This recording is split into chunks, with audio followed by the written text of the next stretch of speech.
Hello friends, कैसे हैं आप सब? बढ़िया।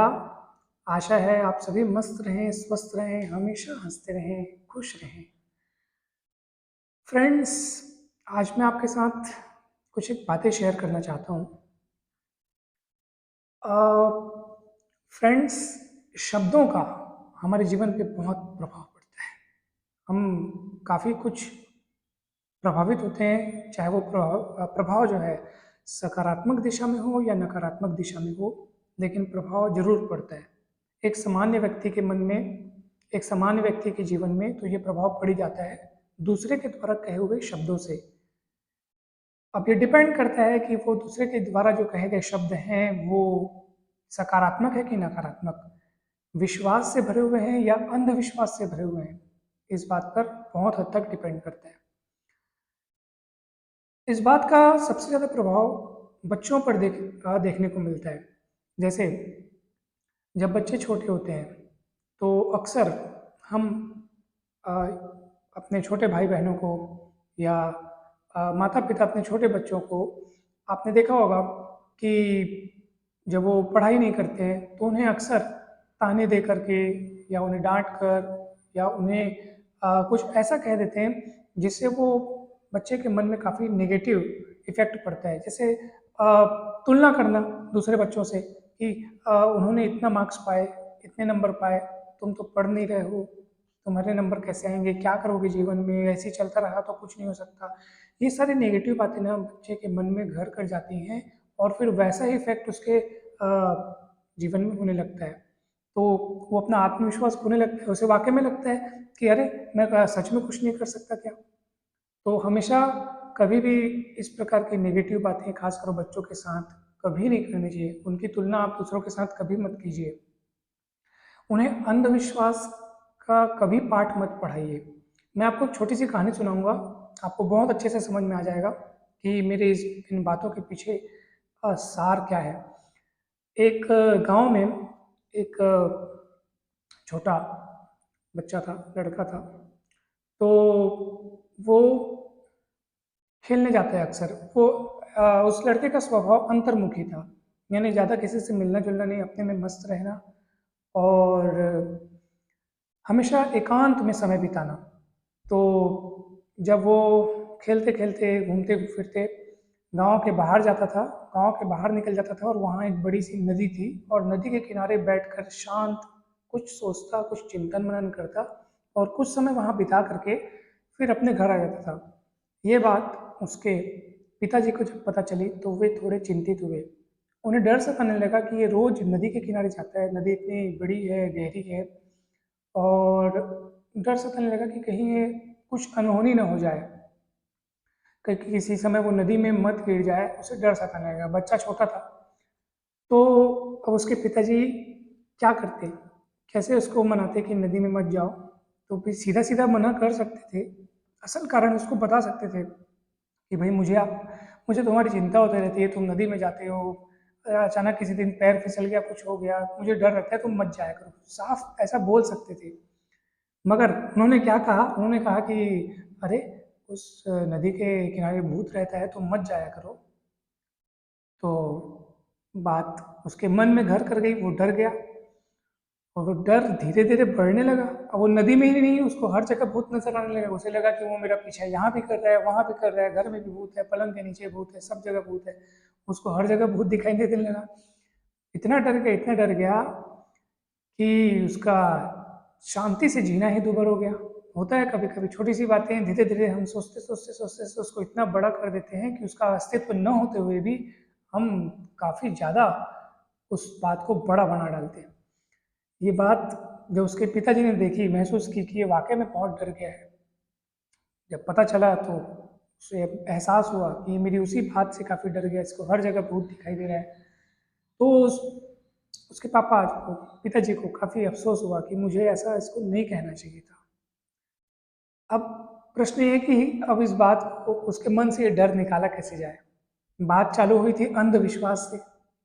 तो पिताजी ने सोचा कि जो समस्या अंधविश्वास के कारण उत्पन्न हुई है, इस समस्या को अंधविश्वास की मदद से ही नष्ट किया जाए। ऐसा उनके पिताजी का सोचना था। मगर ये उपाय हमेशा के लिए सही नहीं था। ठीक है, कैसे? चलिए समझते हैं। उसके पिताजी ने क्या किया, उस बच्चे के हाथ में एक धागा बांध दिया और उससे कहा कि बेटा ये धागा बहुत ही पहुंचा हुआ धागा है और बहुत ही चमत्कारिक धागा है। ये धागा जब तक तुम्हारे हाथ में रहेगा तुम्हारे पास कोई भूत नहीं आएगा, तुमको कोई कुछ नहीं कर सकता। लड़का बड़ा निश्चिंत हो गया, निडर हो गया, बिंदास इधर उधर फिर घूमने लगा, नदी जाने लगा, इधर उधर जहाँ उसका मन करता वहाँ जाने लगा, क्योंकि उसका विश्वास था अपने पिताजी पर कि उन्होंने मेरे हाथ में जो धागा बांधा है वो काफ़ी चमत्कारिक है, उससे कुछ नहीं हो सकता मुझे। तो कुछ दिन तक जब तक वो धागा उसके हाथ में था तब तक तो सब कुछ ठीक चलता रहा, वो खुश होकर घूमता रहा। धागा था, कभी ना कभी टूटना था। कुछ दिन बाद धागा टूट गया। जैसे ही टूटा तो उसकी धड़कनें फिर बढ़ गई, अब मेरे साथ कुछ गलत हो जाएगा, मेरे को भूत पकड़ लेगा, ऐसा हो जाएगा वैसा हो जाएगा। फिर वो वैसे ही डरावना हो गया। पिताजी ने फिर देखा इसका धागा निकल गया, फिर डर गया, फिर बोला ये परमानेंट उपाय था नहीं इसका, फिर से धागा बांधूंगा फिर से निकलेगा। तो पिताजी उससे बैठा के पूरा अच्छे से उसको समझाते हैं, बेटा देखो दरअसल बात ये थी कि तुम कुछ नदी जाते थे, मुझे तुम्हारी चिंता रहती थी कि तुम गिर न जाओ, कुछ हो न जाए, तुम्हारा पैर न फिसल जाए। अनजाना डर मेरे मन में हमेशा रहता था, अनहोनी का डर तो मन में हमेशा रहता ही रहता है। घर से बच्चे बाहर निकलते हैं तो माँ को डर रहता है कि घूमने गए हैं, एक नेगेटिव इफेक्ट, तो नेगेटिव जो थॉट्स तो हैं वो मन में न चाहते हुए आ ही जाते हैं। तो वैसे ही उनके पिताजी को भी ये थॉट्स आते थे मन में। तो तुमसे तुमको उस नदी से वहाँ से दूर करने के लिए मैंने तुम्हें बताया था कि भूत होता है, जबकि ऐसा कुछ भूत होता नहीं है। न धागा बांधने से भूत जाता है, न धागा के हटने से भूत आता है। दरअसल भूत होता ही नहीं। पूरी डिटेल में वो बातें उनके पापा ने उनको समझाई। तब वो बालक पूरी तरीके से अच्छे से समझ गया, रिलैक्स हुआ काफ़ी, और उसके बाद वो हमेशा के लिए निडर होकर जीवन जीने लगा। दोस्तों, ये तो एक छोटी सी घटना थी। असल में हमारे जीवन में बहुत सी ऐसी बातें होती हैं जिनमें ये कथा काफ़ी हद तक मैच करती है। जैसे एक एग्जाम्पल के लिए, हमने कई बार सुना होगा कि हम जब कहीं से जा रहे हों और बिल्ली रास्ता कट जाए तो कुछ अशुभ होता है। तो ये बात भी पूर्णतः अंधविश्वास ही है। अब कई बार ऐसा भी होता है कि जैसे मान लो बिल्ली ने रास्ता काट दिया और हम सच में जा भी रहे हैं और कुछ एक्सीडेंट हो भी गया, तो हम ये बोलते हैं कि हाँ वो बिल्ली ने रास्ता काटा था तभी ऐसा हुआ, जबकि वास्तव में ऐसा नहीं होता है। वो हमारी सोच के कारण वैसा हो जाता है। बिल्ली ने रास्ता काट दिया, हमारे मन में ऐसा होता है कि अब कुछ गलत हो जाएगा, अरे यार ऐसा हो गया वो सब, मतलब आप अपने पूरे माइंड सेट ऐसा तैयार कर लेते हैं कि जरूर कुछ अब अशुभ हो जाएगा, और हो जाता है। तो वो उस बिल्ली के रास्ता काटने की वजह से नहीं हुआ था, बल्कि आपने अपना माइंडसेट, अपने फीलिंग्स, अपने नेगेटिव थॉट्स को आमंत्रित किया था आपने। अक्सर ऐसा होता है कि जब हम नेगेटिव सोच रहे होते हैं ना, तो वो नेगेटिव चीज़ों को ही आकर्षित कर रहे होते हैं, जाने या अनजाने ऐसा हो रहा होता है। प्रकृति उन चीज़ों को हमारी तरफ खींचती है। तो आपका ऐसा नेगेटिव सोचने के कारण वो ऐसा होता है, ना कि उस बिल्ली के रास्ता काटने के कारण होता है। ये छोटा सा एग्जाम्पल था। कभी कभी ऐसा होता है, हम जाने अनजाने बच्चों के मन में, अपने छोटे भाई बहनों के मन में, चाहे वो कहीं भी हो, विद्यार्थियों के मन में, स्कूल में टीचर के द्वारा, कहीं कैसे भी हो, हम कई बातों बातों में कुछ ऐसी नेगेटिव विचारधाराएं भर देते हैं जिससे वो हमेशा के लिए डर जाते हैं, हमेशा के लिए उनका आत्मविश्वास कम हो जाता है। तो हमें इनसे बचना चाहिए। एक और छोटी सी मैं आपको कहानी सुनाता हूँ। एक बच्ची थी, काफ़ी अच्छा गाती थी, उसका सुर काफ़ी अच्छा था, गला काफ़ी अच्छा था, और वो हमेशा अपना जो टाइम है, वो उसकी हॉबी थी कि गाने में ही अपना टाइम स्पेंड करती थी। और उसकी मम्मी जो है वो जॉब करती थी। तो जब वो ऑफिस से उसकी मम्मी लौटती हैं घर में शाम को एकदम थकी हारी, सुबह से 9 बजे से ऑफिस जाती हैं, शाम को 5-6 बजे एकदम थकी हुई हालत में जब घर आती हैं, तो वो छोटी बच्ची जो है, माँ आई हैं ऑफिस से तो खुशी से एक सुरीला राग गाती है, गाना गाती है। अब देखिए, हर स्थिति का हर व्यक्तियों पर अलग अलग प्रभाव पड़ता है।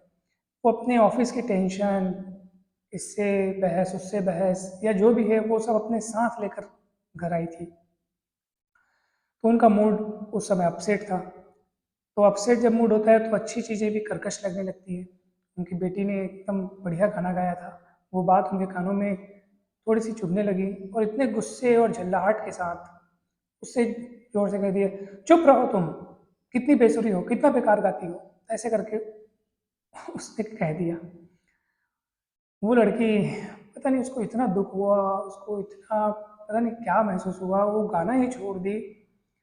उसे सच में ऐसा एहसास होने लगा कि सच में मैं अच्छा नहीं गाती हूँ, मैं मेरी आवाज़ से सबको तकलीफ पहुँचती होगी क्या। उसको काफ़ी नेगेटिव फीलिंग्स उसके मन में घर कर गई। उसने गाना ही छोड़ दिया, गाती ही नहीं थी वो। उसकी माँ ने समझा, तुम अब गाती क्यों नहीं हो? बस मेरा मन नहीं करता, ऐसा वैसा। सोचो जरा दोस्तों, अगर वो गाती ही हमेशा के लिए गाती रहती तो उसकी क्वालिटी बढ़ते रहती, एक दिन वो बहुत बड़ी गायक बन सकती थी। तो आपने देखा दोस्तों कि जब भी हम नेगेटिव विचारधाराओं को लाते हैं तो उसको हमारे वातावरण पे बहुत नेगेटिव इफेक्ट पड़ता है। हमेशा हमेशा अच्छा बोलना चाहिए। हाँ, ये हो सकता है कि तमाम बातें आपके मन में काफ़ी क्रोध, काफ़ी ईर्ष्या या काफ़ी कुछ नेगेटिव बातें अगर आपके मन में भर भी गई हों, तो भी आप ये प्रयास कीजिए कि अपने सामने आप अच्छा बोलें। बच्चों की तो खासकर तारीफ करें। बच्चों की हमेशा तारीफ करें, उन्हें कभी भी उनकी तुलना दूसरे से करके उनको नीचा ना दिखाएं, उन्हें ताना ना मारें, उन्हें चिढ़ाएं मत, उनकी हंसी ना उड़ाएं। ये सारी चीज़ें उन पर नेगेटिव इफेक्ट डाल सकती है। छोटे बच्चों पर खासकर इन सभी नेगेटिव चीज़ों का जल्दी असर पड़ जाता है। तो आप उन्हें हमेशा उनकी तारीफ करें, उनकी सराहना करें, उन्हें आत्मविश्वास उनका बढ़ाएं, उनका मनोबल बढ़ाएं कि आप ये कर सकते हो, आपने अच्छा काम किया, आप इसको और करो।